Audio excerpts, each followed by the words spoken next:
Tonight, Railcorp responds to pressure to make this crossing safer. Two of the South's top basketballers back home. And the South Island's best young musicians in camp in the Catlins. Good evening. First up tonight, we've just heard from Ireland that a young Invercargill woman is this year's International Rose of Tralee. 25-year-old hotel receptionist Marianne Murphy is the first New Zealander to win the Rose of Tralee title for 22 years. Marianne Murphy is, of course, from Murphy Street, Invercargill. A campaign to improve safety precautions at the controversial level crossing outside Waitaki Boys High has met with limited success. The school wanted barrier arms erected after a school pupil was killed at the crossing last November. However, Railcorp has ruled out a barrier, but says it will offer to carry out road realignment and other work to make the crossing safer. George Burke reports. Waitaki Boys has been here for more than 100 years, and it seems that the level crossing outside the school gates has been a problem for about the same length of time. But the death of a 15-year-old boy on the level crossing last year has brought things to a head. The 15-year-old boy was riding a motorcycle and wearing a crash helmet as he left the school grounds and rode into the side of the Southern Express. A school bus obscured the only flashing lights on the school side of the crossing.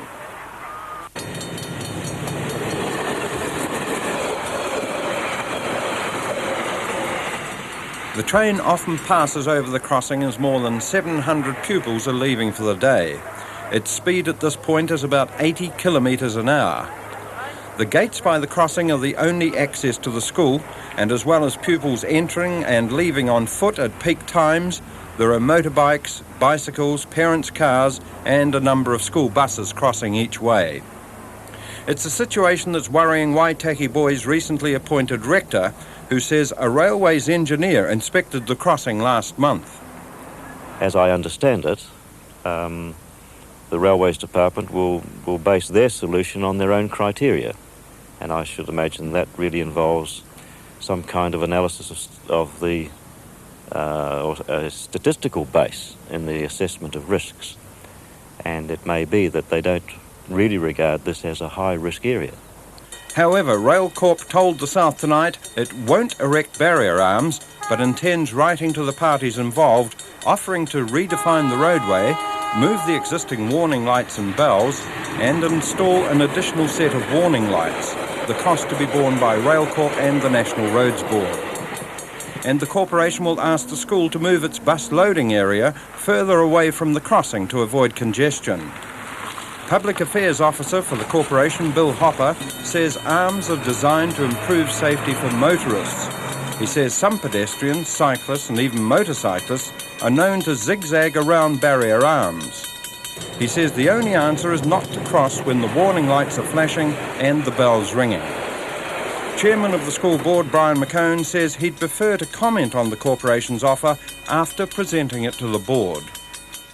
Balclutha Hospital is to have a visit from the man who wants to see its surgical unit closed down. The chairman of the New Zealand Committee of the Royal College of Surgeons, Richard Stewart, criticised small country surgical units, which he said risked patients' lives with poor facilities, non-specialist surgeons and professional isolation. Now he's responded to an invitation to visit the hospital and will be there next week to check out its facilities and meet its surgeons. A visiting American museum expert says Dunedin people underrate the heritage collections in the city. Dr. Bill Tramposh is a director of the huge Colonial Williamsburg Museum complex in Virginia.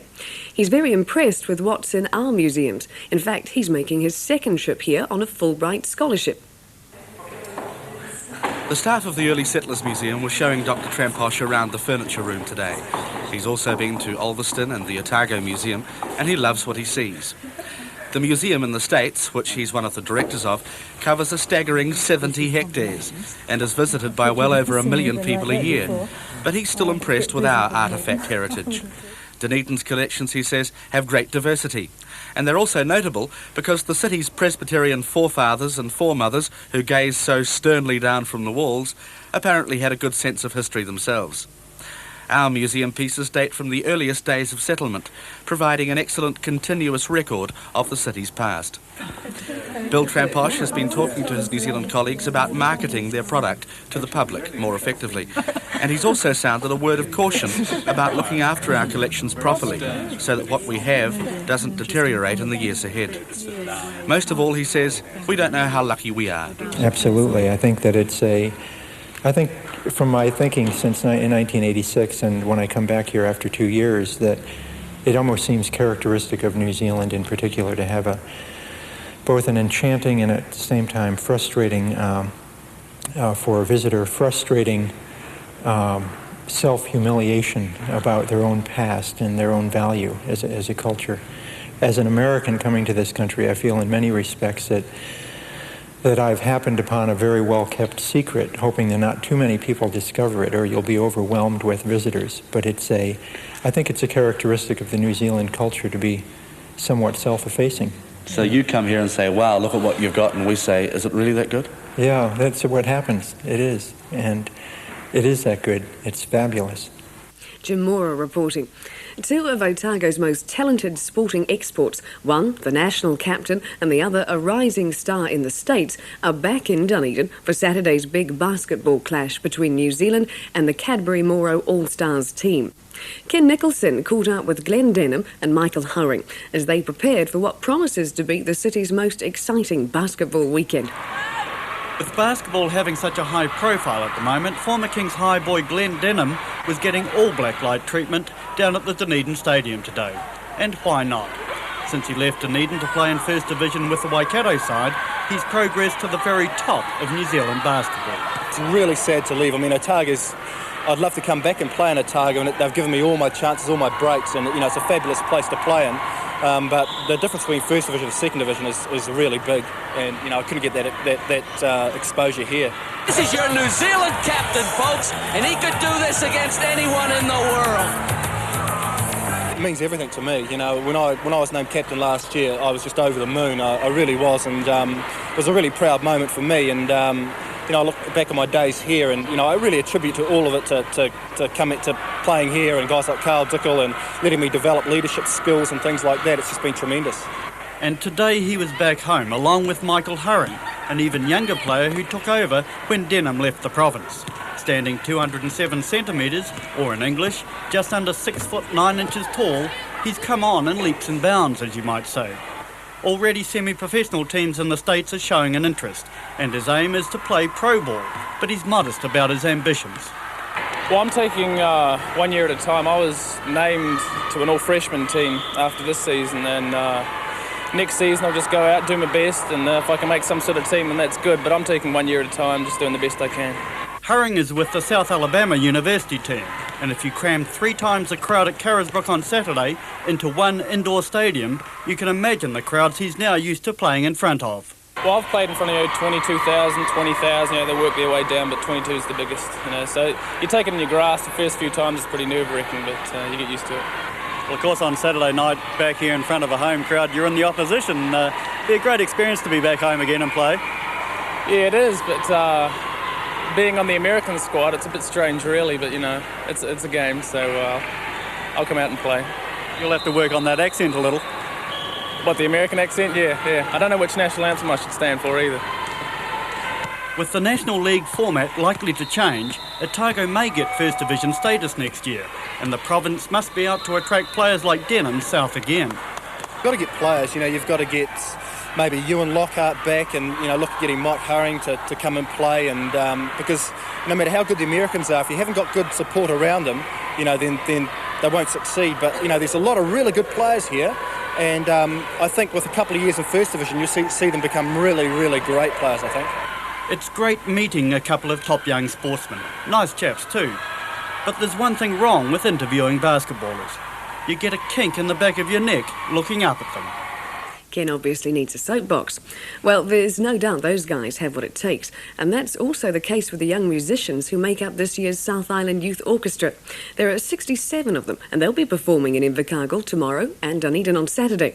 Meantime, they're rehearsing in the peaceful atmosphere of the Tautuku Forest, where Kathy Graham joined them. 4, 5, 6. 1, 2, 3, 4, 5, 6. 1, 2, 3, 4, 5, 6. 1, 2. It's hard work, but with snow falling outside, there are few distractions. 1, 2, 3, 4, 5, 6. 3, 4, 5.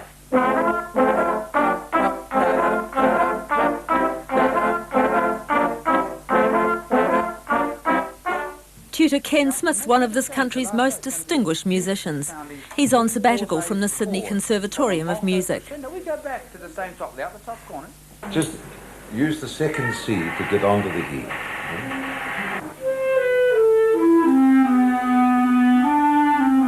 It's the group's musical director, Peter Swartz, who has to inspire them.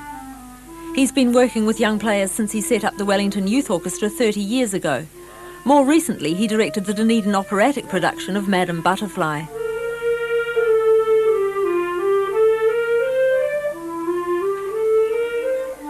Four of the other tutors are itinerant music teachers in schools. The players are from all over the South Island, and they only have a few days to prepare for their concert season. Well, they get very intensive training, and we hammer good orchestral principles and good instrumental principles, and I think they learn quite a lot. It's a terrible shock for some of them, really is. They've never come across this kind of discipline before, but they're very good and they're very cooperative, and they learn a lot, I feel. As well as practicing in their sections, the players get together several times a day to play as an orchestra. They range from intermediate age through to school leavers, and like any group, there's a range of ability. There's a 12-year-old who will be good, but who's very young and very raw. But she's already got an astonishing facility on the instrument. It looks good in her hands, and she gets around it very well. So if she's got good teaching and good opportunities, she'll do very well indeed. Yeah. Erin Ryan's from Bluff. She's one of the youngest players. But Peter treats them all like professionals and expects them to perform like an orchestra. As well as a classical program that includes Brahms, Strauss and Grieg, the orchestra will play several popular numbers, including Fiddler on the Roof, something from Phantom of the Opera, and just to show how they can vary their style, this swing number by the great Fats Waller.